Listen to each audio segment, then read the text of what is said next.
Welcome to this very special edition of the Left Behind Game Club. I'm your host, Jacob McCourt, and on today's show we have a special interview with Karla Zimonja. She's one of the co-founders at the Fullbright Company who developed both Gone Home, our last game, as well as Tacoma that comes out on August 2nd. We talk about what makes a great Pacific Northwest story. We gush over teen dramas, talk about the production of Tacoma, and what Karla is looking forward to playing most when the production of Tacoma is wrapped. Let's get right into it. You're listening to the Left Behind Game Club.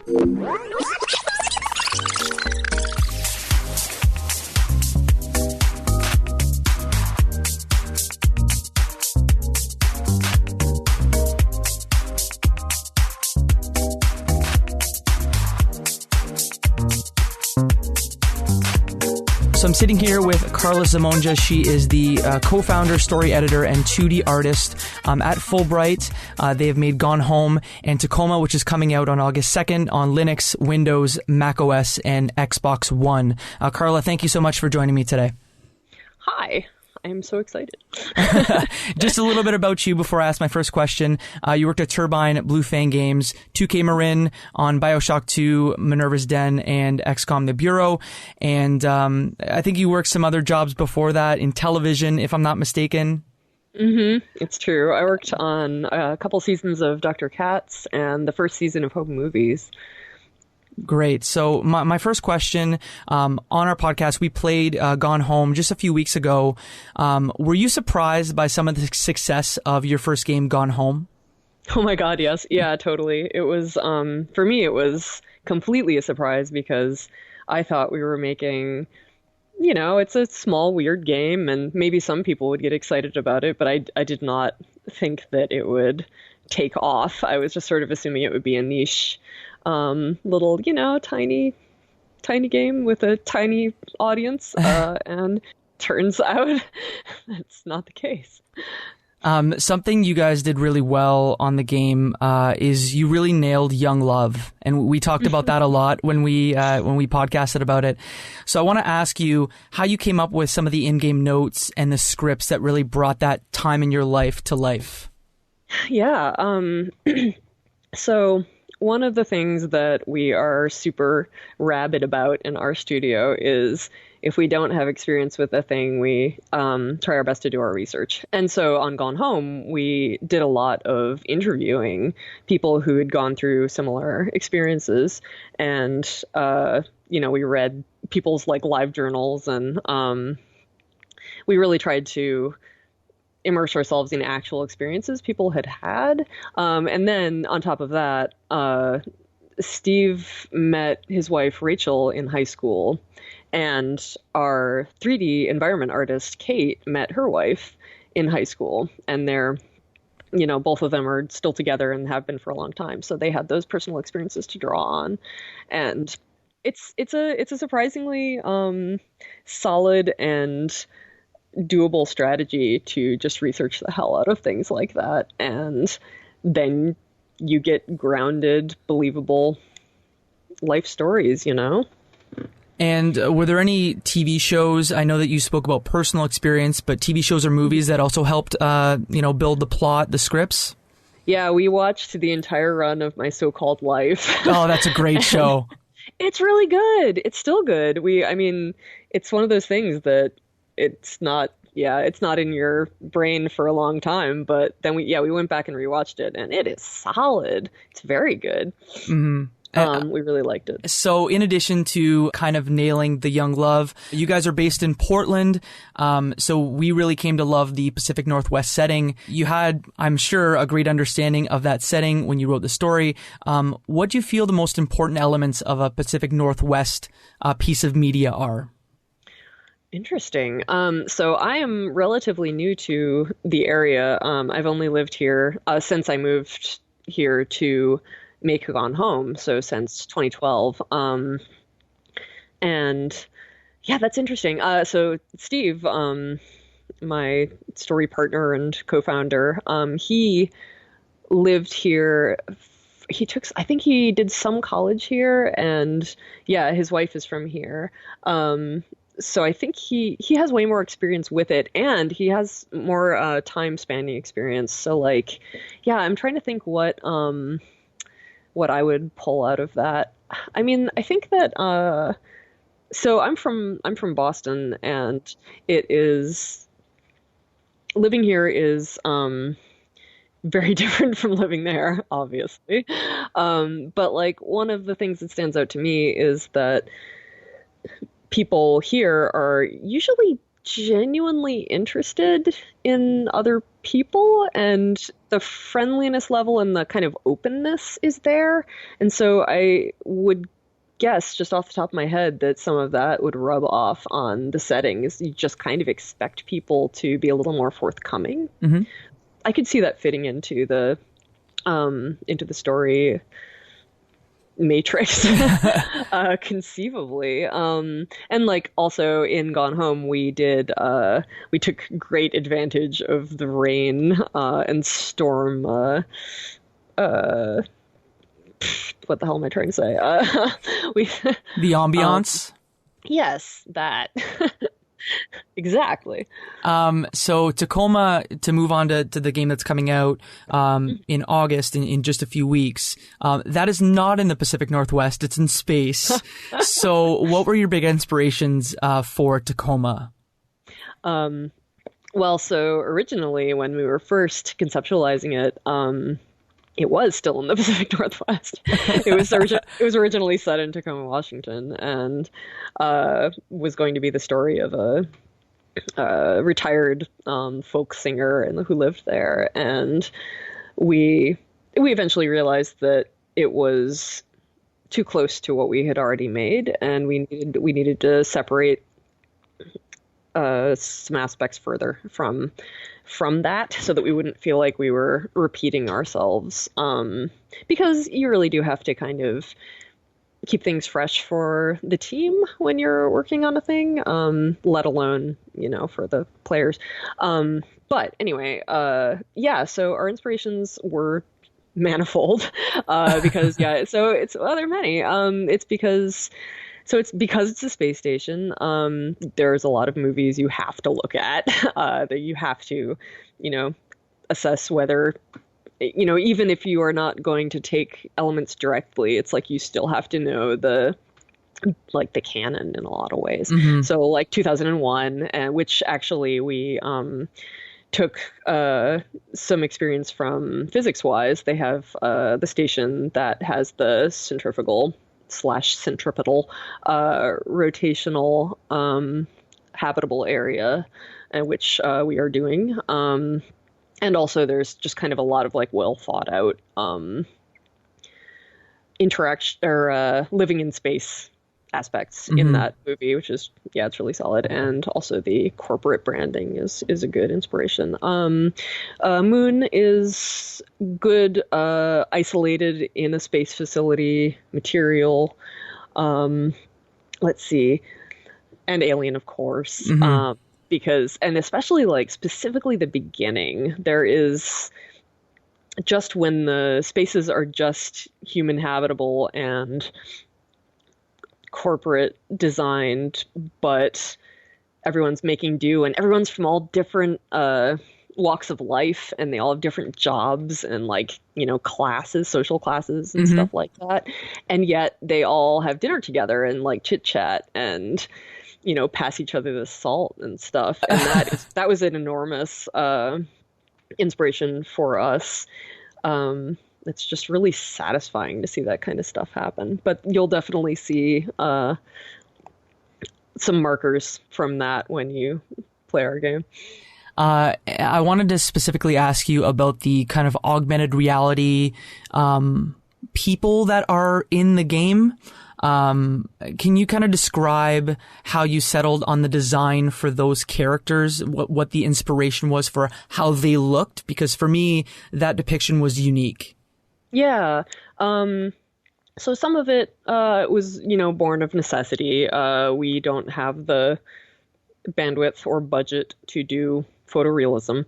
But even if we did, there's something that changes about observing people and observing social interactions when that person seems more physically real or physically present. And we wanted to allow players, to feel as if they had permission to explore and to engage with these recordings. And it would have just been more awkward if they had been extremely realistic. Mm-hmm. So we settled on simplified, almost like, I don't know, mocap data, or what else is like that? You know, like when you use a Kinect or something, just sort of it's simple view of how your body is positioned. Mm-hmm. And then that kind of came together in a just real enough. And it's also very interesting because we got to have a high level of fidelity with the animations, because our animator Noelle is terrific, and having very realistic and recognizable motion on a model that is more abstracted is a really interesting experiential thing.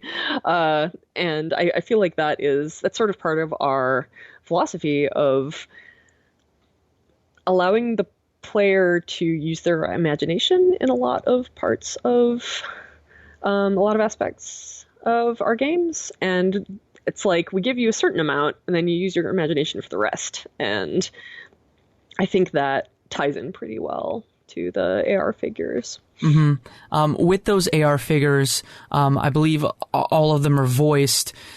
Sarah Grayson, who played the lead in Gone Home, who's also playing the lead in Tacoma, she is very central to the plot of at least Gone Home.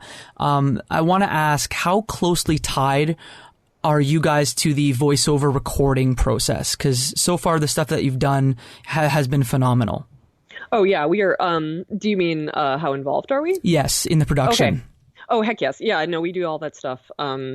We, with this one, both with Gone Home and with Tacoma, we have directed or at least assisted to directing all the sessions. And the great thing about Tacoma is that because all of the scenes are so conversational, and we really wanted that, I don't know how to say it.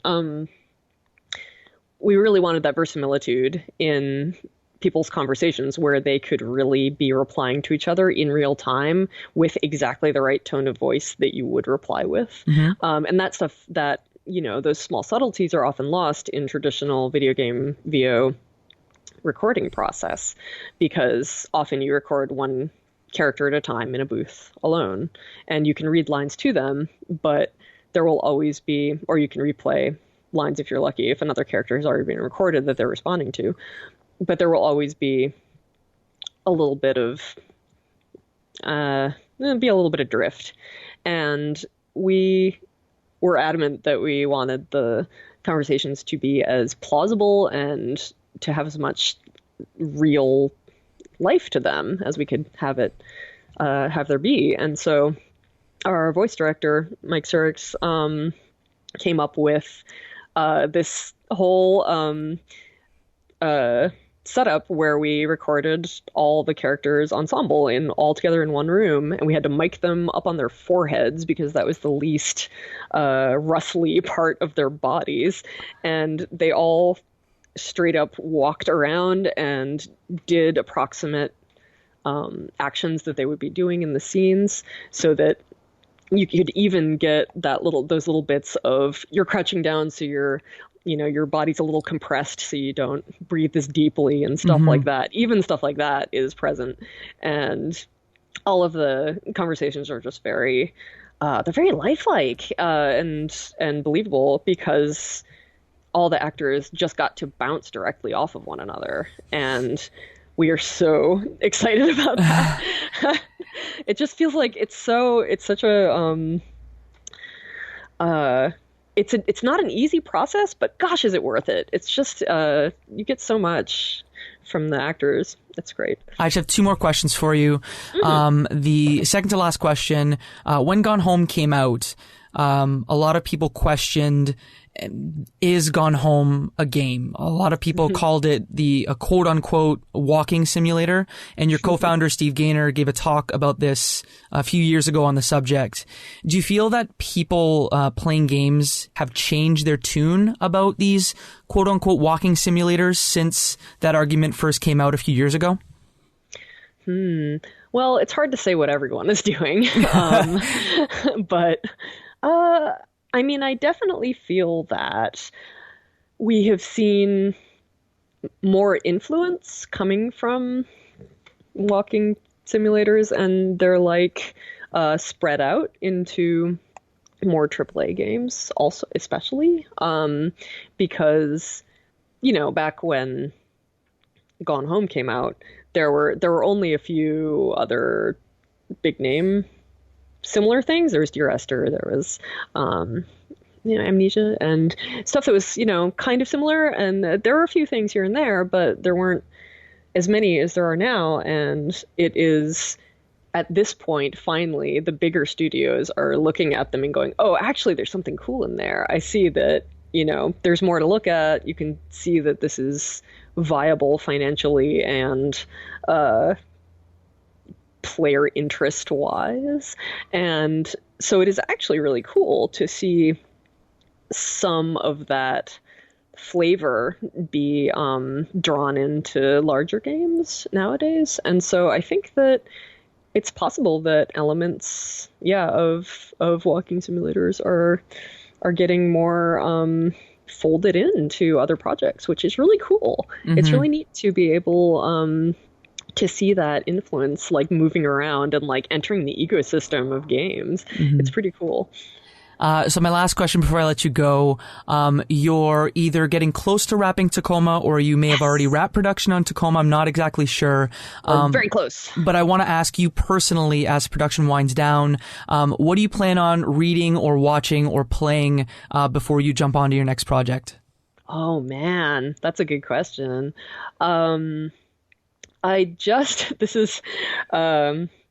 This is kind of funny, but last night I just found out that YouTube has a channel on it called, I think it's the Korean Film Archive, and they have like dozens of Korean films and they're subtitled and everything, and I'm going to go through those suckers. I think that is extremely cool to be able to have.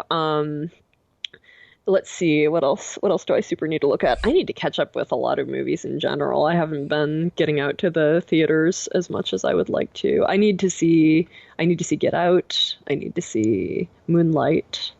I haven't even seen Carol yet. I need to see that. Really? Yeah, it's so awful. I really need to look at that. Let's see, what all else? Games, let's see, games-wise, I haven't finished Prey yet because I am history's greatest monster, and I really need to finish that because I really love playing it, and I just had to put it down because of our video game. I need to finish that. I haven't, let's see, what do I super need to get to? There is always so much. I should just like open my Steam library, just be like, oh my god, all of this. There's always so much. Yeah, mine's just as bad. I just played through Braid for the first time ever last week. Amazing. So I can tell you What'd you think? I can definitely see why the game was influential at the time. I'm just really bad at video games. Like, I'm bad at them. Oh my I God, love them so easy. much. It's not easy. So that was my only complaint, but that's just it's a me problem. No, yeah, I felt the same. I mean, like, I've never been any good at platformers specifically, and so just like precision jumping and stuff like that is just like, oh, I can't do it. Yeah. It's too hard. Yeah. Oh, I need to play. Let's see. I am straight up looking at my Steam library right now. I need to get to the Sexy Brutale. I've heard that's interesting, and I need to play that. And let's see. I never got to play Anarcute. I don't know Anarcute. It is some kind of, it's like, I think, I'm not totally certain, but I think it is like anarchist mobs of cute animals that you like deploy in areas and, wreck things in a game way. It sounds really awesome, and I bought it because I thought it looked important, and I haven't even gotten to it.